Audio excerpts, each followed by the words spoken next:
I'm going to ruin wrestling for every fan, for every wrestler, for everyone. What do you mean everyone? Everyone! Hi, I'm John Renton with my review of WWE Raw from Glasgow, Scotland, the OVO Hydro Arena, or OVO Hydro, OVO. This is Parker, by the way, in case you are new to the channel. This is an animal that, yes, lives here now. The producer, less than thrilled. Okay, look, you're going to be part of this because I have to dog sit. So I'm going to talk about this, and I'm going to make sure that he's okay. It's all right. Look, I'm not much of a dog person, but he's a good dog, aren't you? So, yes, I'm reviewing this a little bit later than it was, broadcast because I had to work. That's going to be the same with next week's that is in London, England. So, yeah, let's just get on with this because also I have a special screening of Death of a Unicorn to go to in just a little bit. So, oh, come on, it's not that bad. So the last time they were there was for Clash at the Castle last year. Yeah, that was pretty memorable. They had just about about 600 to 700 less fans this time. Arena looks great. The talent arrived, including Punk. And John Cena shows up, and he got booed heavily. The children, won't you please think of the children? So anyway, basically John Cena got booed. He said, "You're making this so easy for me." I have my notes right here as the animal gets more and more pissed off. Don't get nervous and piss on me, please. He's like just about a year old, or just over a year old. Anyway, is there something on your mind? Do you have something that you want to say? I'm going to be smug. Yes. Bully. So nevertheless, he says, you're just bringing out it's like, I think the worst of you, and I'm going to expose the worst of you. And, he's talking about pointing out the fact that he pointed out the kid, and people turn the kid into a meme, and you people are selfish, you people use profanity, there are people saying, fuck you, Cena. The editor or producer or whatever was asleep at the switch because they kept missing it. Not that hard to figure out, fuck is a pretty universal word, but you're using the profanity. I've been watching and studying, for 25 years, and I'm pissed off about this. You're making this so simple, so easy, so yeezy, as it were. Not yeezy? Okay, let's just go like this. So basically, yeah, you're less than thrilled right now, aren't you? Hi. Yeah, you're gonna get plenty of pets and plenty of attention here in just a bit. So I'm coming to ruin wrestling for every fan, for every wrestler, for everyone. And then channeling the producer, or the professional, rather. Imagine if Luke Besson called it the producer. It would be named after the cat. He's kind of nervous. He's not usually used to being on camera.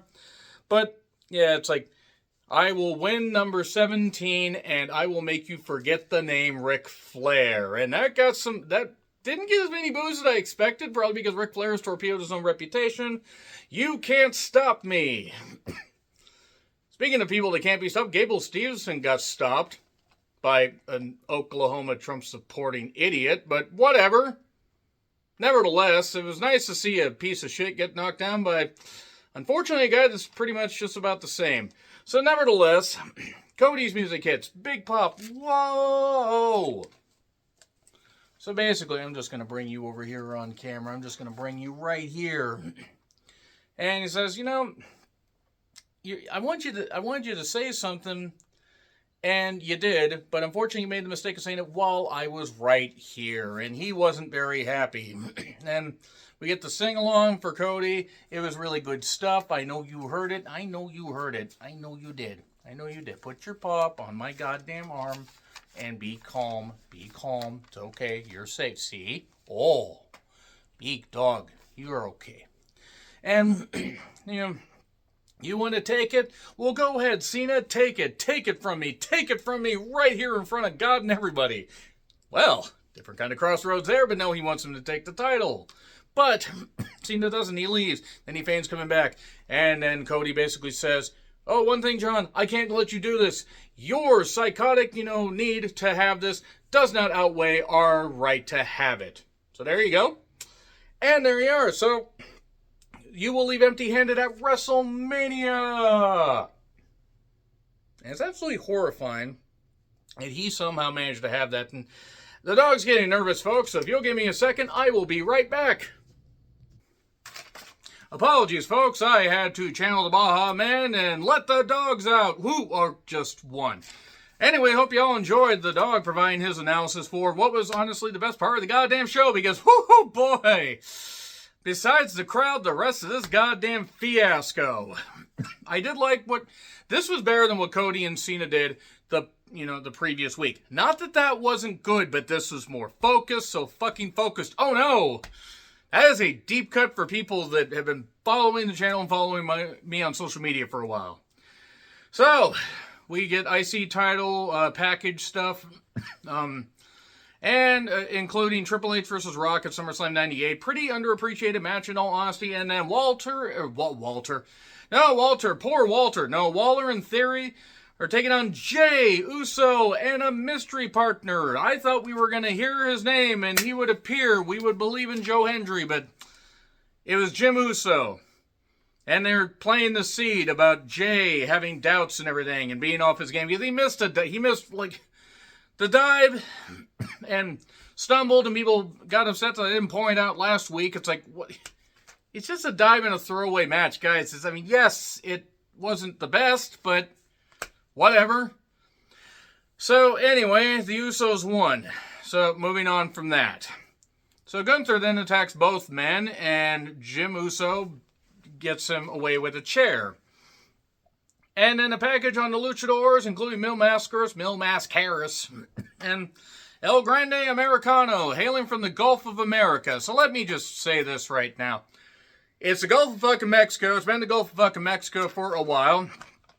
And getting in a trade war / debate with the president of Mexico that is infinitely more intelligent than the fucking pig shit person that we got in the goddamn White House, because you fucking morons decided to vote for a criminal piece of shit that wanted to fuck his own goddamn daughter. It is the Gulf of Mexico.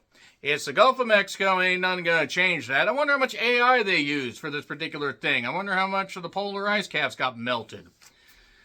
Look, besides the obvious political connotations, and maybe we will turn Chad Gable Luchador into a We the People thing, this is stupid. I mean, I'm sorry. Even the Gulf of America stuff aside, whatever, this is dumb. This is fucking dumb. Ray and Lee, they know who he is, but then Gable feigns being sick, and maybe Lee should take on the new guy. So anyway, Lyra, with respect, my goodness, let me talk to you. No, in all seriousness, I'm happy for her and her fiancé, whose name escapes me. And Lyra took on Raquel in a women's IC title match, and Jesus fucking Christ, Raquel sucks. My goodness, stop fucking doing this, you stumbling broad. So anyway, we get a big boot for the break, and then later, Liv puts the foot on the ropes, but a roll up, 1, 2, 3. Liv forgot her pants, so I mean, I'm sure some, fans appreciate that. I could point one out, but there's no reason to point out. Right, Kier? Right, and that right, Kier. Shouldn't point that out, should I, Kier? Poor Kier. Great guy. Haven't done it in a while. Nevertheless, so we get a roll up. Lyra wins over a stumbling block of glued together Jenga, blocks. Nevertheless, here's Bayley, with respect, my goodness. And Bayley, hey Bayley, hoo-ha. There's something that could be said about that, but I won't say it. And we get the chance, a possible Mania match. What happened to Bayley and Roxanne? What happened to that? Is Roxanne okay? Did they forget about it? They seem to be heading that direction. Okay, Pat McAfee and Friends has an April 9th show. It's probably all the conspiracy theory nuts that he has on his goddamn show as his guests. Maybe Aaron Rodgers will be there, maybe because he's not going to be part of the NFL. Hopefully not, if there's any kind of justification in any deity that exists that cares. So, can't think of anything that I would rather not watch than Pat McAfee and Friends. So, the Natural Disasters are going into the Hall of Fame. Triple H, okay, whatever I think about him, justified. And the natural disasters, sure. Luger, okay, I mean, I could get into that. Michelle McCool, we don't have any other women that are more deserving to go in there. Maybe if I review the Hall of Fame, I'll talk about that. I'm sorry, that's nepotism right there. So, the Usos are on a stairwell. Jim says, get out of your own head or you won't win at Mania. And Jay's like, I know, I have to get out of my own head. And then Jim notices Gunther, goes around and challenges him next week and slaps him. I don't know why anybody would slap Gunther, but maybe Jim Uso wants to die. By the way, Jay did say I'm 3-0 versus Gunther. Uso crazy on that math there, Jay. So, Pierce then wants to address the contract situation. I'm going to blow by this really quickly. Nothing against the women. Rhea's not in the match. Here's Io. Jesus, Io. My goodness. She is a champion. She wants to face both of them. Bianca interrupts, looking as only she can look, and looking like she could lift the world. I'm so happy for her Montez, by the way. I know there were people that were like, can, Montez or Bianca fight or Montez fight it. Some will say it in jest, but some will say it as kind of like a dickish thing. Let them both be happy, guys. Come on, let's do that. So, Bianca says she earned her shot, and then Rhea, nearly melted into the goddamn floor. My goodness. She wants to be part of this match. She wants her rematch. And Pierce has been trying to get to the point of this whole thing, but people keep interrupting him. Io gets pie-faced, and Pierce yells, hey, Rhea and Io, it's you next week. The winner faces Bianca. More on that in a minute. We get a brief brawl, fracas, and stuff like that. Io's kind of dominant, but then gets dumped in a KOD variation to the outside onto Rhea. Io tops Rhea. Boy, I wouldn't mind seeing that in the ring, and only there. So, Dominic talks to Penta and basically offers him assistance to become the Intercontinental Champion. War Raiders talk. They're the tag team champions. Man, I remember when tag team wrestling in WWE mattered. So, Bianca basically is upset. She's got stuff with Jade and Naomi. She's going to be the special guest referee next week. And she says she knows nothing about refereeing. And Pierce says, you better figure it out. So, anyway, a drone shot of the Hydro OVO arena. Dragon Lee then took on Gable Americano. This is stupid. Everybody involved in this creative process is a moron. Dragon Lee got his mask removed and lost to an ankle lock. Why do they hate featuring talented people? Because Dragon Lee has never really been featured right.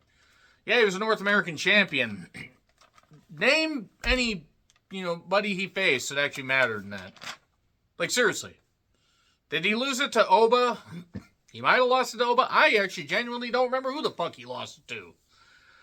So, God, whatever. Dragon Lee, it is what it is. Steel Cage recaps. And then we get a recap of the stuff that happened on SmackDown with Punk. Basically insinuating that Heyman owed him a favor. Thank you for delivering your tribal chief on a silver platter. And I did see that segment after the fact on YouTube because they put the whole thing up there. I'm not watching 3 goddamn hours of SmackDown when there's maybe an hour's worth of material there. So, Punk comes out to a major pop and a sing-along. Stephanie's show, by the way, who asked for this? Genuinely, who asked for this? Honestly, whatever executives asked for this need to basically be fired. He's happy to be here, but not happy as to why things have gone a certain way. People be getting in his way. I'm not getting what I want, or am I? Dun, dun, dun. So, the more things change, the more they stay the same. I work with children. And I bet you that the children there are going to basically, I don't even know why I put them in quotation because they are probably going to try to fire back and show up this week. Let me just say, by the way, that while I'm not saying I'm a fan of everything that Punk did in AEW, and maybe with how he handled himself, it was clearly something that was never going to work out because the 2 of the EVPs decided to basically be children, and now the company, rather, the country in general would be better off if the Bucks weren't around. But the company in general is not doing as well, especially for TV. They're having to run theaters and smaller venues because their company should be growing, but no, Khan has idiots in charge of, key positions. Now Punk is doing great things and just has to come out and talk and wrestle occasionally. It means more here than he did to that company. So nevertheless, he talks about, how it's personal for Roman and Reigns, but for him it's just business. There's a contract signing this Friday. There's booze. Oh, you wanted it tonight, so would I. Will he get what he wants? Who knows, but he may find out in time he gets what he needs. So, that neither of them are basically, going to stop him from achieving his dreams. He brought both of them into this business, and God willing, he will take them out. So, there you are. And Braun Steiner is back there, and Kathy, Jesus, God, if only I was rich enough and, not me, so I could have a chance. My goodness, what a beauty. So anyway, Penta and Braun entrances. Both of them are over. I'm not the biggest fan of Alicia Taylor's ring announcing, but I don't think she's god-awful. I think it's a little too animated, a little too over the top. But I think she gets way too much flack, quite frankly, from some people. I'm just not a fan of her work. My personal opinion. Penta and Braun Steiner, had an interesting match for the IC title. I mean, there was a knee that stopped a dive over the top. The clothesline on the announcer's desk. Later, Dominic and Carlito show up. We get a split crowd between both guys. Let's go Penta, woo, woo, woo, or Sierra Miedo, woo, woo, woo, or however. A backstabber at one point, and then a press slam into a gutbuster. That was nice. And then Penta doesn't really want their help. We get a Frankensteiner for a pop. Carlito tries to interfere. He gets speared. Dominic chop blocks Steiner. Gets a DQ. And Balor shows up because that's what the show needs, is more people that don't matter, such as the Judgment Day. I like Balor. I think Balor's a talent. But I just don't fucking think that we need to be closing a show in 2025 with the Judgment Day. Quite frankly, the Judgment Day really shouldn't be around anymore. But nevertheless, Penta is conflicted. Will he hit Steiner with a chair? No, he threw it at Dominic and hit him, and then Balor did his stompy thing. And do not make Balor the IC champion, for the love of fucking God. But it's probably going to be a multiple-person ladder match, and I don't know, Dominic will win. To honor his father, Eddie Guerrero. Now, anyway, the show was fine. I mean, really, if you could tell, I was more fired up in the beginning of it. That was also because I had an animal there and needed him to chime in. But nevertheless, next week I will review Raw as quickly as possible, but I do have work. I do like the fact that they're about 2.5 hours, or even a few minutes less. I think this is like 2 hours and 23 minutes. Bite size, it gets it in and out quickly. And, fully raw. That's what she said. Nevertheless, let me know your thoughts in the comments. Like, share, subscribe, Twitter, Letterboxd, Blue Sky handles in the description. I'm John Retlin. I'll see you soon.